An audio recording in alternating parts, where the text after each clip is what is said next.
ओडिशा के पूरी धाम में सूरज की पहली किरण जब विशाल सागर की लहरों को चूमती है, तभी एक अद्भुत दृश्य होता है। जगन्नाथ मंदिर के शिखर पर लहराता लाल पताका, जो इस बात की घोषणा करता है कि यह स्थान साधारण नहीं, स्वयं वैकुंठ है। सदियों से कहते आए हैं, यहां भगवान जगन्नाथ के दर्शन मात्र से पाप नष्ट हो जाते हैं, मोक्ष प्राप्त हो जाता है। लेकिन क्या मोक्ष इतना सरल है?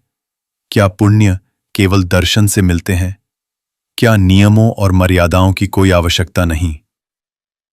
यही प्रश्न एक दिन यमराज के मन में भी उठा। धर्मराज यम, जो पाप और पुण्य का लेखा जोखा रखने वाले देव हैं, उन्होंने देखा कि अब उनके लोक में आत्माएं आ ही नहीं रहीं। लोग बस पुरी जाकर भगवान जगन्नाथ के दर्शन कर लेते और उनके सारे पाप नष्ट हो जाते। एक दिन उन्होंने प्रभु जगन्नाथ से कहा, प्रभु, आप तो करुणा के सागर हैं, पर यह कैसा न्याय है? लोग जीवन भर पाप करें और केवल एक बार आपके दर्शन कर लें और मुक्त हो जाएं। तो फिर धर्म का, कर्म का, न्याय का क्या अर्थ रह गया? भगवान मुस्कुराए, जैसे उन्होंने पहले से ही इसका समाधान सोच रखा हो। भगवान जगन्नाथ ने शांत स्वर में कहा, धर्मराज, तुम सत्य कहते हो। तो सुनो, अब से मेरे मंदिर की 22 सीढ़ियों में से तीसरी सीढ़ी तुम्हारा स्थान होगी। ये होगी यमशिला। जो भी भक्त मेरे दर्शन के बाद उस पर पैर रखेगा, वह समझ ले कि उसे कर्म का फल भोगना पड़ेगा।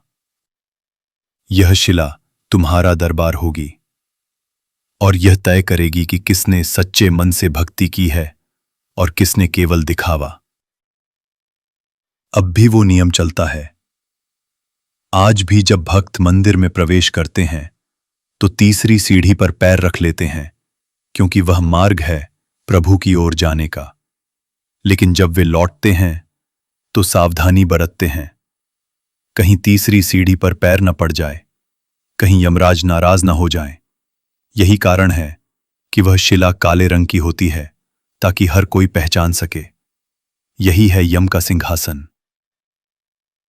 तो अगली बार जब पुरी जाएं, उस तीसरी सीढ़ी को प्रणाम करना न भूलें, क्योंकि वह सिर्फ एक पत्थर नहीं, धर्म, मर्यादा और न्याय की चेतावनी है। ऐसी ही भक्तिभाव से ओतप्रोत दिव्य कथाएं सुनने के लिए हमारे चैनल को सब्सक्राइब करें, बेल आइकन दबाएं और भक्ति की इस यात्रा में हमारे साथ जुड़े रहें। जय श्री हरि।